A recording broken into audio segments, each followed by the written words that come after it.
नमस्कार बंधुगण स्वागत जनासी मोर यूट्यूब चैनल को आसतु जानिबा आज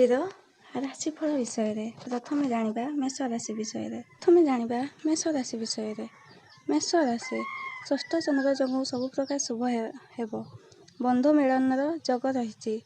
व्यवसाय इच्छाकृत लाभ पाइबा परे आपण बहुत खुशी हेबे आपण स्वास्थ्य विषय सचेतन रुहतु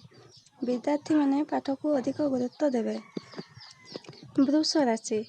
जीवन उत्तम रहिबो हेले मध्य सामान्य चिंतारे रही पारे शारीरिक असुस्थता मध्य किछि देखा देबो व्यवसाय रे यात्रा करि पारंती जहा आपण को लाभदायक हेबो विद्यार्थी माने लाभवान हेबे मिथुन राशि पर चर्चा करी समय नष्ट करिवे अंगरे कौनसी आघात लागि पारे अपदस्थ हेबार निजको रखंतु मानसिक चिंतारे रही निष्पत्ति नेबे छात्र छात्री दिन काटिबे व्यवसाय मध्यम फल देबो दाम्पत्य जीवन रे कलह लागि पारे कर्कट राशि तृतीय चंद्र जोग रही दिनटी खुशी रे कटिबो भ्रमणर जोग रहिबो कौनसी स्थान तो सम्मान नर अधिकारी हेबे चाकरी रे पदोन्नति मिलिबो लागितिबा समस्या समाधान हेबो व्यवसाय रे अल्प परिश्रम रे अधिक लाभ जोग रही विद्यार्थी उच्च शिक्षा लाभ करिवे सिंह राशि कौनसी कार्य किंबा वस्तु को नहीं आशावादी होई रहिबे जीवन रे करिथिबा भल कर्म गुड़िकर फल आज प्राप्त हेबो आय रे जोग मध्य उत्तम रही व्यापार रे अधिक लाभ जोग रही पत्नी सह आलोचना करी किछि नुआ करबा को मनस्थ करिवे कन्या राशि मन प्रसन्न और प्रफुल्ल रहिबो उत्तम फल लाभ हेबो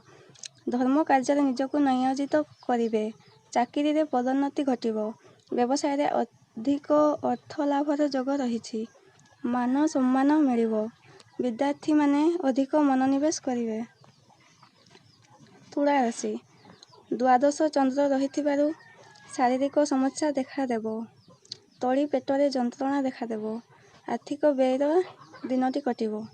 बड़ सफलता मिली न पारे स्वास्थ्य अवस्था मध्यम रहिबो अधिक परिश्रम रे दिनटी कटिबो विद्यार्थी माने अमनोयोगी होई पारंती पिछा राशि एकादश चंद्र रे सर्व कार्य सफल हेबा सह गृह रे नूतन कार्य आरंभ हेबो दिनटी रे बहुत भल जोग रही राजनीति रे सफलता प्राप्ति हेबो छात्र छात्री माने परीक्षा रे सफलता प्राप्त करिवे व्यवसाय रे अटकीथिबा कार्य आगकू बढ़िबो धनु राशि दशम चंद्र रे सर्व कार्य सफल सह चाकरी क्षेत्र रे सम्मान और पदोन्नति रे जोग रही गृह को बंधुଙ୍କ आगमन होई पारे व्यवसाय रे लाभ जोग रही मिलु नथिबा धन प्राप्ति हेबो